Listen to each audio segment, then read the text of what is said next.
오늘은 사무엘상 12장 1절부터 18절까지 말씀으로 똑바로 서라 라는 제목으로 하나님 말씀 나누겠습니다. 사울이 제비뽑기를 통해서 하나님이 선택하신 임금임이 확인되고 난 이후에 왕으로서 제대로 취임을 못하다가 암몬 자손을 물리치면서 드디어 백성들의 지지를 받게 되고 그리고 왕으로서 공식적으로 취임하게 됩니다. 그렇게 되면 무슨 일이 발생하는 거냐면 사울이 왕이 되기 직전까지는 사무엘이 제사장이자 선지자이고 사사의 역할을 같이 했어요. 그런데 이 사무엘에게서 이제 사사의 역할이 빠져야 되는 거죠. 백성들을 다스릴 왕이 생겼으니까. 그래서 이제 사무엘은 사울을 왕으로 세우는 하나님의 뜻에 맞게 자기는 이제 뒤로 정치의 뒷선에서 물러나서 온전히 하나님의 사람의 일만 해야 되는 거죠. 그래서 그때 쉽게 말하면 통치자의 자리를 내놓아야 하는 때 마지막으로 한 말, 이 퇴임사라고 해야 할까요? 그 말이 오늘 12장 말씀이에요. 그래서 이 12장 내용을 보면 1절부터 5절까지 내용은 사무엘 자신이 그동안 혹여 잘한 것 잘못한 것이 뭐가 있는지, 혹여 너희들에게 뭘 뺏었거나 아니면 뭐 뇌물을 받았거나 정치를 잘못한 게 있는지 그걸 확인합니다. 그런데 이 확인하는 목적은 뭐냐? 자신 있거든요, 자기는. 그 백성들도 인정하고 하나님 앞에도 부끄러움이 없는 것을. 근데 거기에 딱 한 줄이 아주 중요한 메시지를 담는데 기름 부어 세운 자라는 표현이 나오거든요. 기름 부은 자. 이 기름 붓는 직분은 왕, 선지자, 제사장밖에 없어요. 그런데 사무엘이 기름 부어 세운 사람, 그럼 지금 당장은 누구를 의미하죠? 사울 임금을 의미하는 거잖아요. 그러니까 이 사울에게도 얘기를 하는 거예요. 그러면서 사울에게 뭐냐? 왕은 이래야 한다 하는 걸 보여주는 거죠. 백성들에게 압제하거나 뇌물을 받거나 뭘 빼앗거나 군림하거나 이러면 안 된다. 백성들을 섬기는 왕이 되어야 한다. 오늘날 모든 지도자의 덕목에는 이 부분이 포함되지 않나 싶습니다. 바라기는 엊그제 재보궐선거가 끝났다는데 누가 된 게 중요한 게 아니라 어떻게 하느냐가 훨씬 더 중요한 거거든요. 이런 덕목을 갖는 지도자가 되었으면 좋겠다 하는 생각을 해보게 됩니다. 그리고 이어서 6절부터 이제 사무엘이 본격적으로 하는데 이 6절부터 18절까지 말씀은 백성들을 향한 메시지예요. 1절부터 5절은 자신이 정치해온 거에 대한 얘기를 통해서 새롭게 왕이 되는 사울에게 하는 메시지라면 6절부터 18절까지는 백성들에게 하는 얘기입니다. 그래서 이 백성들에게 하는 얘기를 몇 가지로 이렇게 방향을 축여서 말씀드리면 첫 번째는 너희를 애굽에서 구원해내서 지금까지 인도하시는 분은 하나님이시다. 이걸 분명히 하는 거예요. 왜 그럴까요?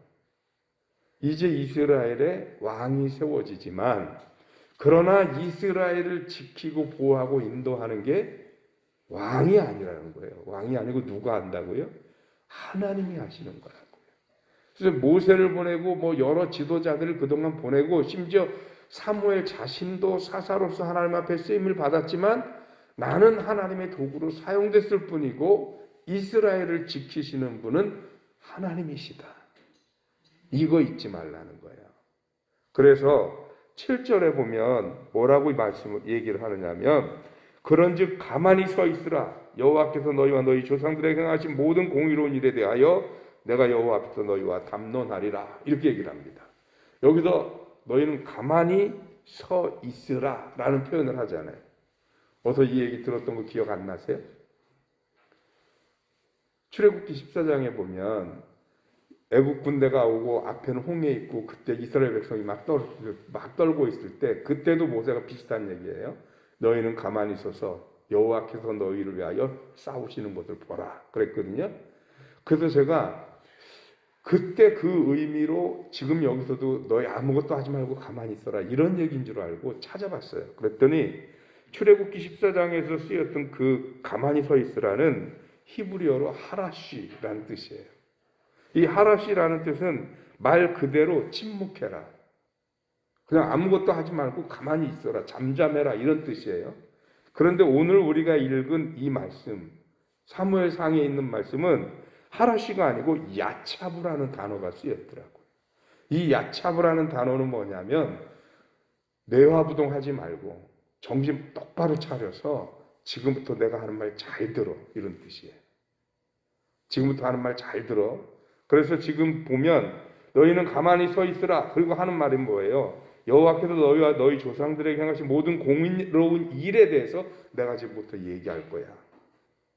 그러면서 하는 얘기입니다. 너희를 구원하신 분은 하나님이시고 그 하나님이 너희를 애굽에서 구원하시고 또 여러 다른 민족들의 손에서 구원하시고 이거 했잖아. 기억나냐? 지금 그 얘기를 하는 거예요. 그런데 이 똑같은 말이 한 번 더 나옵니다. 어디에 나와요? 뒤에 가면 16절인가요? 한 번 더 나오죠. 16절에 너희는 이제 가만히 있어서 여호와께서 너희 목전에서 행하시는 이 큰일을 보라. 똑같은 야차브라는 단어가 써 있어요. 정신 똑바로 차리고 한눈 팔지 말고 지금부터, 아까는 내가 너희에게 하나님의 하신 일에 대해서 얘기할 텐데 그걸 잘 듣고, 지금은 뭐냐면 하나님이 하실 일을 봐라. 하나님이 뭐 하시는지 봐라. 근데 이때 하나님이 하신 일이 뭐냐? 17, 18절에 있는 거예요. 그때는 뭐 하는 때냐면 밀을 베는 때인데, 이 밀을 벨 때, 저희가 요새 이른비와 늦은비 기도회 하죠? 그 이른비 기도회, 늦은비 기도회가 밀을 수확하는 시기, 그리고 또 보리를 수확하는 시기, 이거에 따라서 파종할 때와 수확할 때 내리는 비가 이른비, 늦은비예요. 그래서 비가 내리고 나야 밀을 베는 거예요. 그래야 열매가 실해지고 이런 상황이 되지요. 그러니까 그 일 가운데 비가 오려면 어떻게 하죠? 우레가 치잖아요. 번개가 친단 말입니다. 그런데 이 일을 하나님이 지금부터 일으킬 텐데 그 이유가 뭐냐 하면, 너희가 왕을 구해서 하나님이 왕을 허락하시고 왕을 세웠지만 하나님이 너희를 구원하고 지키신 것에 대하여 너희가 의지하지 않고 믿지 않고 오히려 왕을 구했는데, 왕을 구한 것이 너희에게 큰 범죄다라는 거예요. 왜 범죄냐? 하나님에 대한 신뢰가 없기 때문에, 부족하기 때문에 왕을 구한 게 되는 거거든요. 그래서 이게 범죄라는 거예요. 그렇다면 우리는 여기 한 가지를 분명히 생각해야 되는 거죠. 우리들에게 왕은 누구인가? 이스라엘에게 왕은, 임금은 하나님이셔야 했습니다. 근데 하나님이 눈에 보이지 않는 것 때문에 신뢰할 수 없으니 눈에 보이는 왕을 달라고 구한 이스라엘 백성들의 그 모습이 죄라고 한다면, 과연 나는 하나님을 나의 왕으로, 나의 주인으로 섬기고 있는가? 어쩌면 하나님보다 다른 것이 나를 지켜줄 거라 생각하고 다른 것들을 더 의지하고 있지는 않은가? 나의 일이, 나의 재산이, 물질이, 또는 나의 부모가, 자식이, 형제가, 나의 건강이 나를 지켜줄 거라고 그렇게 생각하고 있는 것은 아닌가? 그렇다면 그것 또한 하나님 앞에 뭐라고요? 범죄라고, 죄라고요. 그래서 오늘 사무엘이 이스라엘 백성들에게 주는 메시지입니다.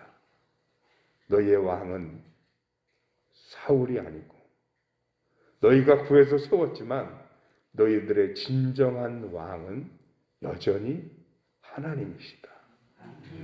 여러분, 우리가 육신을 살고 있기 때문에 눈에 보이는 것들이 훨씬 더 친숙하고 믿음직스러워 보이지만은 실제로 우리들의 삶을 주장하시고 온전히 세우시는 분은 하나님이십니다.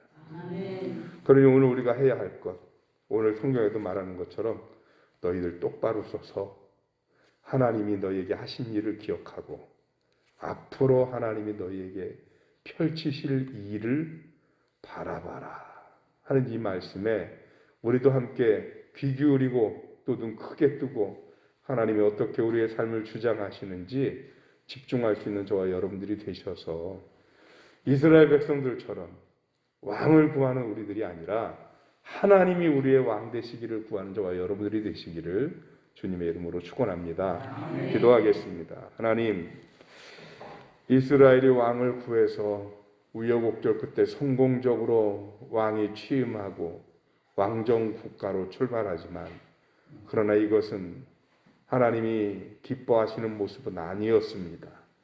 왜냐하면 하나님은 이스라엘의 왕이 되고 싶으셨고 그들을 온전히 다스리고 통치하고 싶으셨는데 이스라엘이 그 하나님을 거부하고 또다시 사람을 섬기기를 바랬기 때문입니다.